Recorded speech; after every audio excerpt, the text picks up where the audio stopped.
What's up, guys? Sean back again to talk some more Agents of S.H.I.E.L.D. Season 4. So we are at Episode 10, titled The Patriot, and this episode really focused on Director Mace and his storyline.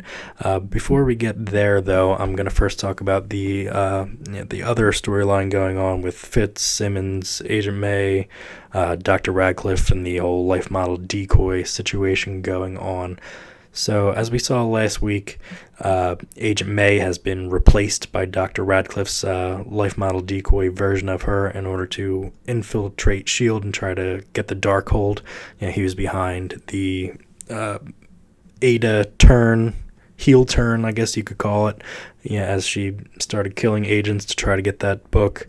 So he's been banned from the S.H.I.E.L.D. facility for now, but he still does have the LMD version of May in play, and he also has the real-life human version of her locked up in his lab at home, and he's keeping her sedated and in this kind of program similar to what Coulson was going through with the whole Tahiti project.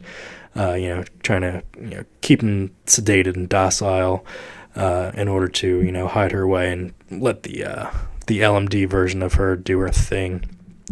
May nearly escapes, but Ada once again is able to corral her and resedate her and knock her out as they're trying to find a different way to figure out a new program that's going to mesh well with her mental makeup.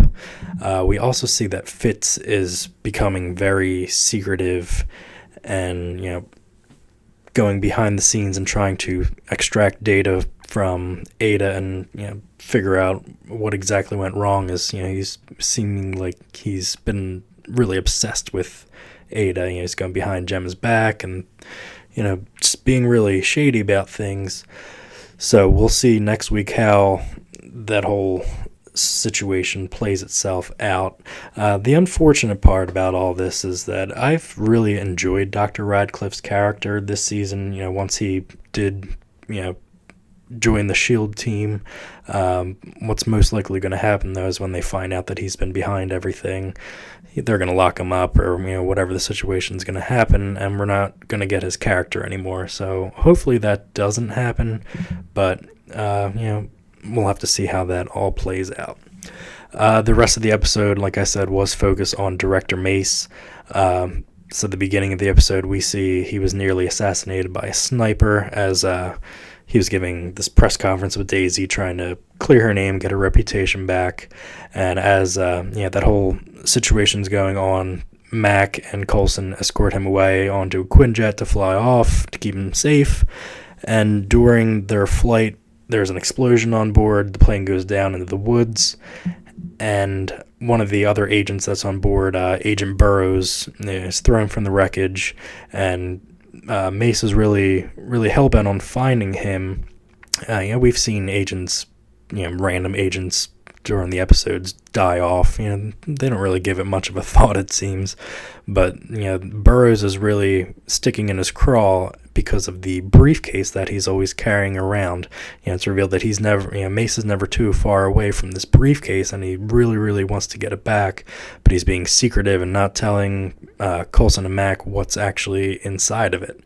So as they do happen upon Burroughs' body, which is being held by the watchdog group that's behind the assassination attempt, Mace is trying to recover it. There's big battle, and he does get it open, and it's revealed that there's the serum inside that he's trying to inject himself with. As it doesn't look like he has his superhuman strength.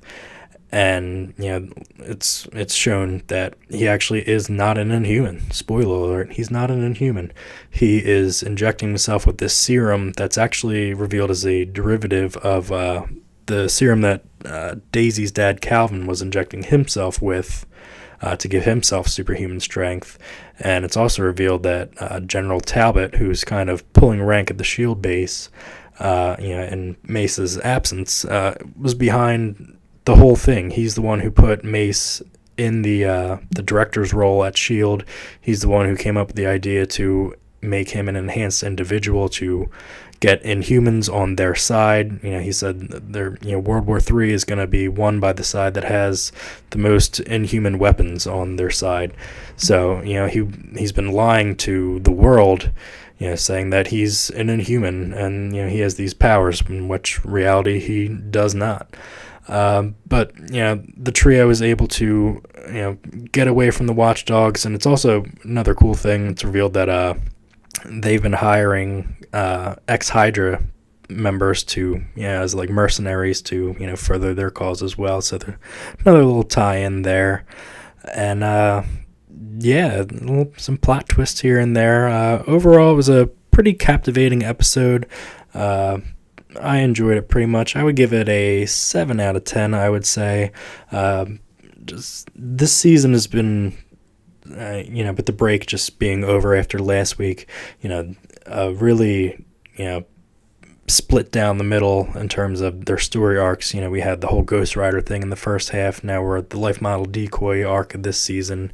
So it's very interesting to, kind of speculate to see where they're going to go next, how things are going to tie in, maybe with upcoming movies or possibly the Netflix series, which I think there is a connection with the beginning where Mace is nearly assassinated by that bullet from the sniper.